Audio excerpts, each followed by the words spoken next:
di puisinya kan ada si mau lewat, gara-gara si Komo lewat jalan jadi macet. Nah, kemudian si Komo melihat pembangunan merata ke sana kemari. Nah, badannya segini begini gemuk, lalu ada yang mengasosiasikan seolah-olah ini dianggap menyindir Bapak Presiden saat itu, yaitu Bapak Presiden Soeharto. Oh, jauh banget ke sana terus. Iya, saya bilang, loh, wele.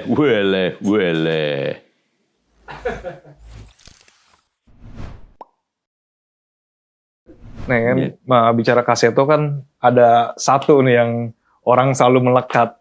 Boneka si Komo, Kak. Gimana itu Kaseto? Oke, ya mungkin ini bonekanya ya. Wah, ini kan melekat banget sama sosok Kaseto nih. Iya betul. Gimana coba Kak, diperagakan sedikit Kak? Gimana? Ya biasanya, wele, macet lagi, gara-gara saya lewat, wele. Ya. Nah, ini usianya udah berapa nih? Sekarang Kaseto. Ya, ini saya beli kebetulan pas dapat undangan ke San Francisco waktu itu dan ya saya baru mempunyai anak bayi yang sekitar 7 bulan lah gitu dan senang sekali dengan boneka-boneka. Jadi wah ini ada boneka. Ini sebetulnya mula-mula boneka naga nih. Oh ini aslinya naga? Naga ini? Ya, ini sebenarnya ada telinganya. Tapi kok jadi lucu naganya, gimana tuh Kaseto? Ya, ini ada telinganya, ini lidahnya juga panjang begitu, dan ini sebetulnya ada semacam sisik, tajam-tajamnya itu ya tajam biasanya. begitu ya. Terus? Itu.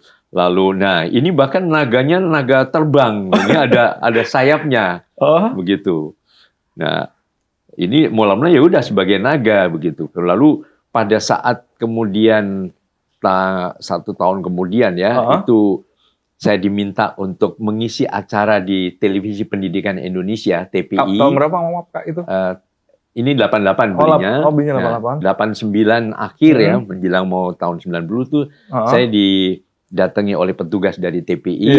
Lalu Kak Seto siap tidak kalau membuat acara untuk anak-anak begitu. Terus? Anak usia berapa ya? Usia prasekolah lah begitu, prasekolah kelas 1 SD begitu. Acaranya apa? Terserah apa saja. Lalu saya bilang kalau cerita boneka boleh nggak? Oh boleh. Dikasih waktu 1 minggu. Terus? Ya udah, saya akhirnya ya rapat dengan istri saya, mungkin dengan beberapa staf lah. Kita bikin yuk. Nah saya memang senang membelikan boneka-boneka untuk anak saya yang pertama ini gitu.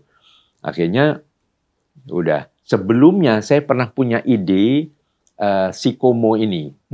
Saya ingat itu saya cetuskan karena saya ingat saya bikin lagunya pertama itu tanggal 1 Agustus tahun 75.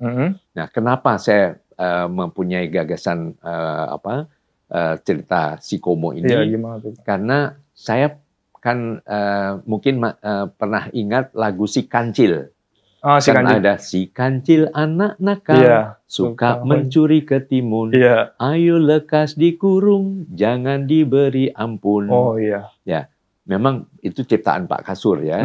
Tapi memang sebagai cerita dongeng yang kancil yang memang kancil mencuri ketimun. Mencuri ketimun. Tapi, waduh, saya juga agak sedih karena kenapa ya? Ini kan kancil ini salah satu maskot Indonesia kan, yang hanya ada di Indonesia, paling mungkin ada di Malaysia paling.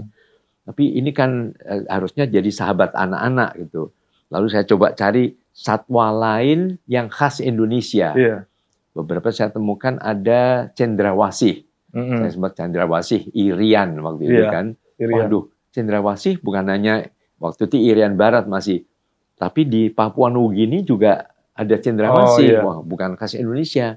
Lalu masuk, ada komodo. Awalnya itu makanya. Ya, komodo hanya ada di Indonesia, di NTT, di Pulau Komodo. Ya udah. Ya, biasanya kan si kancil, si bolang, si apa. Nah, kalau begitu, apakah si Komo atau si Modo?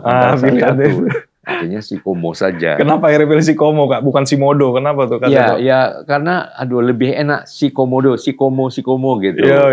Makanya orang tahu si Komodo, tinggal nambahin saja kan. Ya udah, akhirnya si Komo itu waktu saya mengasuh acara Aneka Karya anak-anak tahun 85, jadi 10 tahun kemudian sempat ide itu saya munculkan di TVRI dengan boneka yang saya buat sendiri, tapi kok kurang menarik begitu. Nah, justru pada saat TPI itu cerita boneka yang kemudian ada lagunya, ada dialognya, itu lama-lama booming juga. Gitu. Nah, akhirnya ini saya pakai yang agak mirip ya, yang saya. Malah bukan boneka Komodo juga. Ternyata ya. Kenapa? Bukan boneka Komodo ya. Bukan, naga dimodifikasi. Tapi ternyata saya lihat di literatur bahwa Komodo pun itu juga naga. Jadi namanya Komodo Dragon gitu. Komodo Dragon. Jadi naga Komodo. Jadi rupanya agak mirip, jadi nggak terlalu salah ya. Gitu. Jadi ya sudah sampai sekarang ini tahun 88 sampai sekarang ini hanya satu-satunya. Karena saya belum menemukan boneka semacam ini di Indonesia. Sementara kalau saya harus ke San Francisco lagi, di mana dulu? Dan udah berbeda juga kan? Betul. Lidahnya udah dirubah itu ya? Betul. Jadi ini betul-betul yang ya kita lestarikan lah, dijaga betul-betul, jangan sampai hilang atau rusak dan sebagainya. Udah berapa puluh tahun berarti Kak itu Kak? Ya kalau ini kan berapa? 31 mungkin 33 tahun lah sekitar udah itu ya. Cukup lama juga ya Kak. Iya, betul. Nah, itu kan selain tayangan di televisi yang identik Kaseto dengan si Komo kan ada lagunya tuh Kak. Ya kan itu kan dikenal juga kan. Yang macet lagi itu. Iya. Kemudian kan ini makin populer sebagai dongeng. Kadang-kadang saya mendongeng tapi kemudian saya pikir dibikin operet gitu. Lalu akhirnya saya buat Komodo yang besar yang dipakai orang, yang kemudian sekarang mirip Barney. Gitu. Jadi waktu itu sudah ada dan juga ada Komo, ada Ulil, ada Bendu, nah beberapa begitu yang besar dipakai orang. Nah saya latih menjadi sebuah operet begitu. Kemudian suatu saat diundang ke Samarinda. Gitu. Di sana pertunjukan waktu itu hari Minggu. Lalu panitianya malam bilang, bisa nggak besok pagi sekitar jam 6:30, jam 7 bikin parade saja, jalan 2-3 boneka untuk menarik perhatian dan mengkampanyekan bahwa nanti jam 10 akan ada cerita boneka si Komo. Iya. Boleh.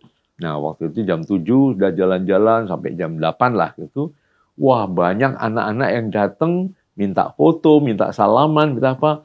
Gara-gara itu akhirnya jalanan jadi macet. Akhirnya lahirlah ide membuat lagu Si Komo lewat, jangan macet lagi gara-gara si Komo lewat. Gara-gara orang saat itu banyak ngantri ingin foto bareng gitu. Ingin foto ya. Jadi sampai petugas juga kewalahan waktu itu. Gitu. Jadi ya itulah untuk mengabadikan peristiwa di Kota Samarinda tadi. Gitu. Dan sempat ada kisah katanya gara-gara lagu itu sempat gimana betul. Itu? Cerita waktu itu kan kata-katanya kan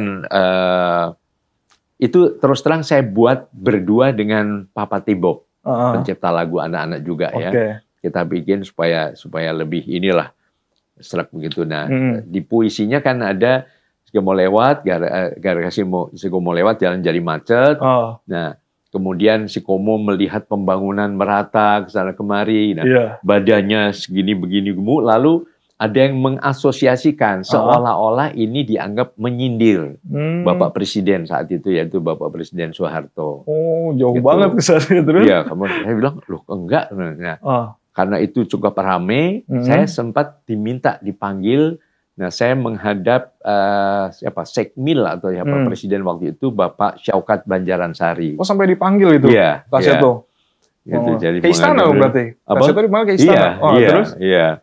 Itu nah, ya udah saya jelaskan. Ini cerita yang betul-betul murni untuk anak-anak dan tidak diasosiasikan menyindir siapa, bukan lagu-lagu yang untuk menyindir dan sebagainya. Dan sekedar tahu, ini si Komo ini kan dipopulerkan oleh televisi yang pemiliknya adalah Ibu Tutut kan. Ibu Tutut kan putri dari Bapak Presiden gitu. Jadi nggak mungkin dong saya sampai melakukan itu, mengkhianati atau apa begitu. Satu yang wajar-wajar saja saya bilang gitu. Terus akhirnya jadi nggak, sama sekali tidak. Gitu. Jadi jadi plong udah berarti ada klarifikasi lah, menjernihkan bahwa tidak ada untuk menyindir dan sebagainya, itu tidak benar. Itu kan jenderal juga kan Pak Sesmil itu berarti kan yang manggil. Betul. Nah si Sesmil itu dapat masukan dari siapa itu informasinya? Ya waktu itu memang cukup cukup santer lah gitu. Wah kamu nyindir ya, enggak sama sekali enggak. Kan saya sudah konsisten nanya dunia anak, tidak berpolitik, tidak tidak kemana-mana, tapi ada di mana-mana, ibaratnya begitu.